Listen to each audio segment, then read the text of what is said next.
Let me guess. Your parents paid $4,000 a year in property taxes, but now under Prop 19, you could be paying $40,000. That's a gap that's forcing families to sell homes that they never wanted to sell. And that's not a typo. That's what a full assessment looks like on a home worth 2.5 million when the tax basis resets to the current market value. And here's the part that catches most families off guard. You have 12 months from the date your parent passed away to prevent that from happening. Not 12 months from when probate closes, not 12 months from when you move in, 12 months from the date of death. If you inherited a home in California and you're not completely sure what Prop 19 changed or where you stand, then this video is for you because the deadline may be closer than you think. I want to be clear about who I'm talking to here. If you recently inherited a home from a parent or a grandparent, or you know it's coming, and that home has been in the family for a long time, this matters to you. Your parents bought their home in the 80s or the 90s, their property tax bill reflects what the home was worth then, not what it's worth today. There have been some increases over time, but not what the value of the home has increased over that time. That low tax base was an asset.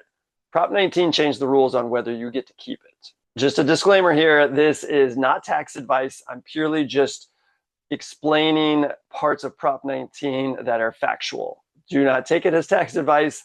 Definitely seek guidance from a financial professional, a CPA, a tax strategist, attorney, whoever you see fit. But this is not tax advice, just to be very clear. And if you happen to be in a high price area, specifically in California, the numbers are especially significant. We're talking about homes that were purchased for $200,000, $400,000, $100,000, and are now worth 1.5 million up to 3 or 4 million, or even more. The spread between the old assessed value and today's market value is enormous. And that spread is exactly what's at stake. I'm a real estate agent, not a tax attorney or a CPA. I'm going to walk you through what I know, what I've seen, what I think you need to understand. But for your specific situation, like I said, you need to work with a qualified CPA and an estate attorney.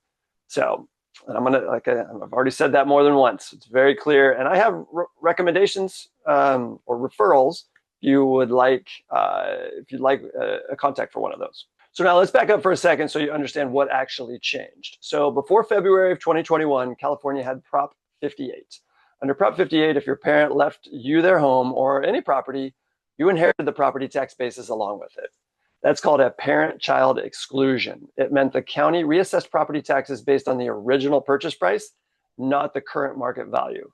If they paid $300,000 for a house that's now worth $2.5 million, you kept that $300,000 tax base. So that was pretty nice. There were no limits on how many properties qualified. It didn't matter if you moved in or rented it out. The exclusion applied. That all changed in February 2021 when Prop 19 went into effect. Here's what Prop 19 did. It kept the parent-child exclusion, but it added 2 major requirements. First, the property has to be the parent's primary residence, not a rental, not a vacation property, their primary home. Second, the heir has to move into that home as their primary residence within 12 months of the transfer. If they don't, the property gets fully reassessed to current market value and the property tax bill follows. There's also a partial exclusion that limits the savings even when the heir does move in, but we'll get to that in a minute. The short version, the old rule protected the family home no matter what. The new rule only protects it if the heir actually moves in and only up to a point. Let me show you what this actually looks like in numbers. So say your parents bought their home in Palos Verdes in 1985 for $350,000. Under Prop 13, which limits how much assessed value can increase each year, that home might have assessed value around $500,000. So at roughly 1.1% property taxes, they're paying somewhere in the neighborhood of $5,500 a year. And again, these are rough numbers, but just to give us an idea of the change. That same home is now worth $2.5 million on the open market. So if you inherit it and don't qualify for the exclusion, either because you don't move in or you miss the deadline, the county reassesses it at $2.5 million. And at 1.1%, your annual tax bill becomes roughly $27,500. So you went from $5,500 a year to $27,500 a year. That's the gap. And say Palos Verdes, where home values are higher than that in a lot of other areas in California, that gap is often even wider. Now, here's the other thing that trips people up.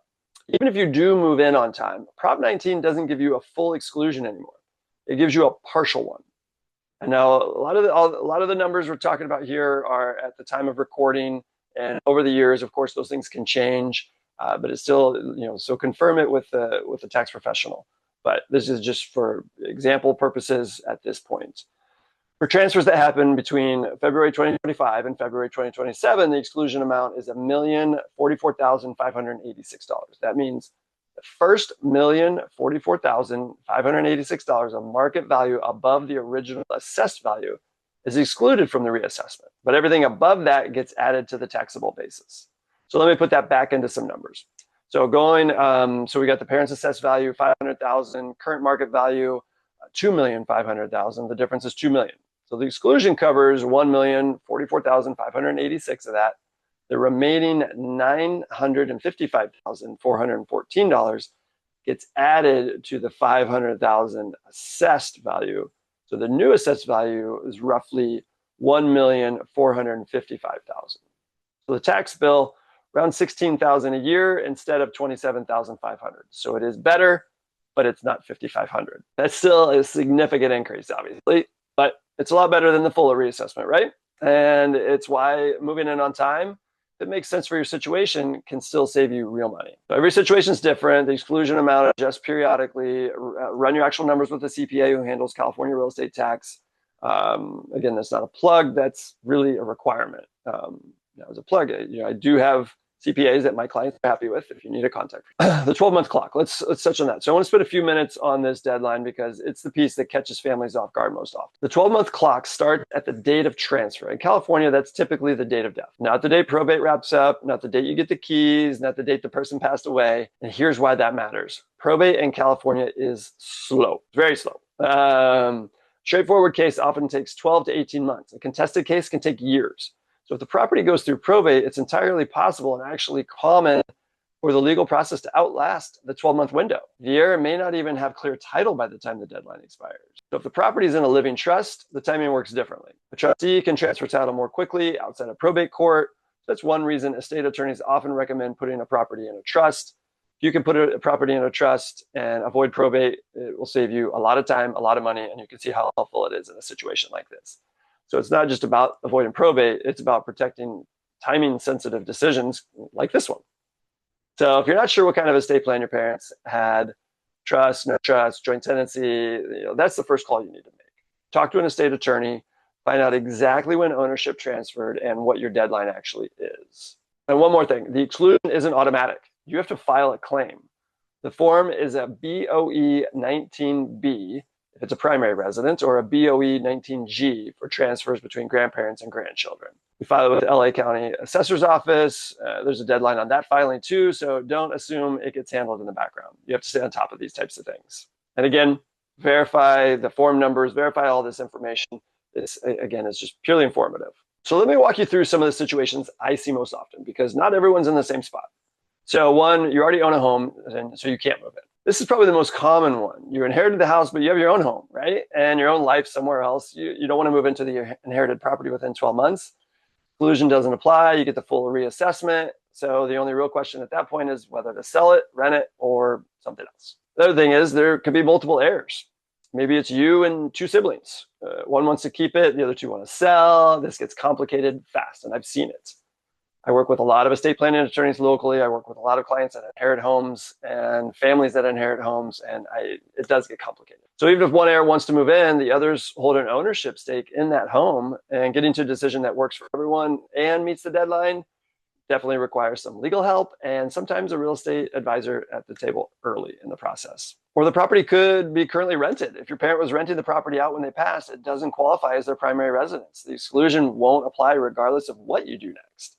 So this is a situation where getting a valuation, understanding the capital gains picture matters more than the tax basis discussion, as you could look into a tax deferred exchange if you did sell the property. That's a 1031 exchange. So I've done other videos on that as well. You could also be out of state. The clock's still running. It doesn't pause just because you're not in California. If the property was in your parents' name alone and there's no trust in place, you may be managing probate from across the country while the deadline still counts down. Another situation could be the property was in a trust, but no one filed the right paperwork. And this happens. The trust existed. The successor trustee had the authority to transfer title, but nobody filed the exclusion claim or transferred the title promptly. and the 12 months slip by. The reassessment gets triggered, filing the paperwork correctly and on time is not a formality. It's a difference between a $5,500 tax bill and a $27,500 tax bill. Another thing could happen is the estate's in probate and the court date keeps getting pushed back. I've seen this derail families who had every intention of moving in. They were going to get the exclusion, but the probate timelines in LA County especially, probably other parts of California, they're really unpredictable. If you're in that situation, you got to talk to the probate attorney specifically about the Prop 19 deadline. They need to know it's a factor because there are ways of expediting the probate process. So they need to be aware of that. And now, none of these situations are unsolvable, but they all require the right professionals involved early. And the earlier you get clarity, the more options you're going to have. So what do you actually need to do? Here's a practical sequence, 5 steps. Step 1, pin down the transfer date. That's the starting point for everything. When did ownership actually transfer? That's your clock. If you don't know for certain, find out. Your estate planning attorney or the probate court can tell you. If the property is in a trust, the successor trustee should be able to confirm when the transfer was executed. Step 2, call a CPA who handles California real estate tax. Not a general tax preparer, someone who specifically understands Prop 19, stepped up basis, and California property tax law. Run the actual numbers for your property, find out whether moving in makes financial sense, what the tax bill looks like in each scenario, and what your exposure is if you miss the deadline. Step 3, file the exclusion claim if you're eligible. The BOE 19B form goes to LA County Assessor. There's a deadline, so don't wait until the last minute. If you're filing on behalf of an estate still in probate, your attorney needs to be involved in this step. Get a current valuation on the property. Even if you're not sure whether you're selling, you need to know what the property is worth today. That number affects every decision, whether to keep it, whether to sell, what the capital gains picture looks like, and how much reassessment will actually cost if the exclusion doesn't apply. Now, step 5, make a decision with a full picture. Once you know the transfer date, the tax exposure, and the property value, you can make an actual decision. Some heirs will move in, some will sell, some will rent it out and accept the reassessment. All of those can be the right answer depending on your situation. The goal is to make the decision intentionally, not by default because the deadline passed and you were forced into it. If there are multiple heirs, add an estate attorney to that team early. Getting everyone aligned before the deadline is a lot easier than getting everyone aligned after a forced sale. So selling compared to keeping it, and how to think about that. Not every heir should keep the house. That's a real statement. I want to say it clearly. Sometimes the carrying costs don't work. Property taxes, insurance, maintenance on a $2.5 million home, that's a meaningful monthly number, even before any mortgage is involved. If the heir can't sustain those costs, keeping the property leads to a worse outcome down the road. Selling under financial pressure is almost always worse than selling strategically. There's also a tax consideration that heirs often miss. It's called step-up basis. When someone inherits a property, the cost basis for capital gains purposes resets the fair market value at the date of death, not what the parents paid for it, what it's worth now. That means if your parent bought the home for $350,000 in 1985 and it's worth $2.5 million today, and you sell it shortly after inheriting it, you may owe little to no capital gains tax on the appreciation that happened during your parents' lifetime. Of course, verify all that with a tax professional. So if you hold the property for years and then sell, your basis is still going to go to the stepped up amount from the date of death, but any appreciation from that point is going to be taxable.